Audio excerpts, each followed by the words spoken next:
Hi friends, welcome to Hemamalini YouTube channel. இன்றைக்கி நம்ம என்ன ஸ்லோகத்தை பற்றி பார்க்க போகிறோம்னா தன்வந்திரி ஸ்லோகத்தை பற்றி தான் பார்க்க போகிறோம். தன்வந்திரி கடவுள் எதுக்குன்னா நம்மளோட நோய்களை தீர்ப்பதற்காக தான் தன்வந்திரி கடவுள். நம்ம கொடிய நோய்களை அஃபெக்ட் ஆகிருந்தாலும் நோய்கள் வரத்துக்கு முன்னாடி தற்காத்து கொள்றதுக்காகவும் தான் இந்த ஸ்லோகம் நம்மளுக்கு கொடுத்துருக்கு. இந்த ஸ்லோகம் என்னன்னு நம்ம பார்த்துடலாம் வாங்க. இந்த ஸ்லோகத்தை நான் 3 டைம்ஸ் சொல்கிறேன். நீங்கள் இந்த ஸ்லோகத்தை ஒரு 108 டைம்ஸு, ரொம்ப நேரம்லாம் எடுத்துக்காது. இந்த 2 லைன் சொல்கிறதுக்கு ரொம்ப நேரம் எடுத்துக்காது. நீங்கள் சுவாமி முன்னாடியும் சொல்லலாம், இல்லை நீங்கள் தியானம் பண்ணிகிட்டே இருக்கலாம். மனசுக்குள்ளே நித்தியமே தியானம் பண்ணிகிட்டே இருக்கலாம். நம்ம தியானம் பண்ண நம்மளோட உடம்புல பவர் ஏறிண்டே இருக்கும். நம்மளுக்கு ஏதாவது வியாதி இருந்தால் கூட அது நாளடைவில் அது காணாமையே போயிடும். அந்த வியாதி அது என்னன்றது இப்போ நம்ம பார்த்துடலாம். நான் ஒரு 3 டைம்ஸ் சொல்கிறேன். நீங்கள் அதை ஒரு 108 டைம்ஸ் நீங்கள் எவ்ரிடே சொல்கிறதுக்கு ட்ரை பண்ணுங்கோ. சரிங்களா? நான் இப்போ சொல்கிறேன், வாங்கோ பார்த்துடலாம். ஸ்லோகம் என்னன்னு பார்த்துடலாம் வாங்கோ.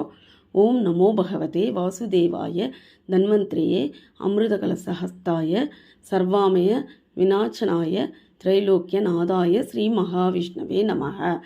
ஓம் நமோ பகவதே வாசுதேவாய தன்வந்திரியே அமிர்தகலசஹஸ்தாய சர்வாமய விநாசனாய திரைலோக்கிய நாதாய ஸ்ரீ மகாவிஷ்ணவே நமக.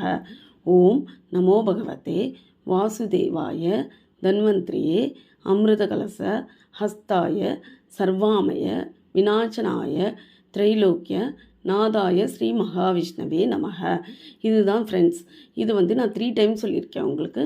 இதை நீங்கள் ஒரு டைரியில் குறித்து வச்சுட்டு ஒரு 108 டைம்ஸ் எவ்ரிடே சொல்லிகிட்டே வாங்கோ.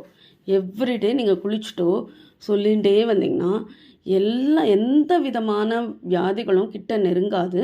இன்கேஸ் ஏதாவது உடம்பில் படுத்துறது ஏதாவது அப்படின்னா கூட அது தானாக நாளடைவில் கொஞ்சம் கொஞ்சமாக தானாகவே காணாமல் போயிடும். இதுதான் இந்த ஸ்லோகத்தோட மகிமை. சரிங்களா? இது நீங்கள் 108 வாட்டி டெய்லி சொல்லி ப்ராக்டிஸ் பண்ணிக்கோங்க. சரிங்களா? ஓகே ஃப்ரெண்ட்ஸ், இதில் ஏதாவது டவுட்ஸ் இருந்தால் கிளாரிஃபை பண்ணணுன்னா எனக்கு கமெண்ட்ஸில் சொல்லுங்க. நான் உங்களுக்கு சர்ச் பண்ணி நான் கிளாரிஃபை பண்ணுறேன். இது மாதிரி வேறு ஏதாவது ஸ்லோகம் வேணும், தகவல் வேணும்னா நீங்கள் எனக்கு கமெண்ட்ஸில் சொல்லுங்க. இந்த சேனலை பிடிச்சிருந்தா லைக் பண்ணுங்க, ஷேர் பண்ணுங்க, சப்ஸ்கிரைப் பண்ணுங்க. Thank you friends. நாளைக்கு வேறு ஒரு பெஸ்ட் வீடியோவில் நம்ம சந்திப்போம். பாய்.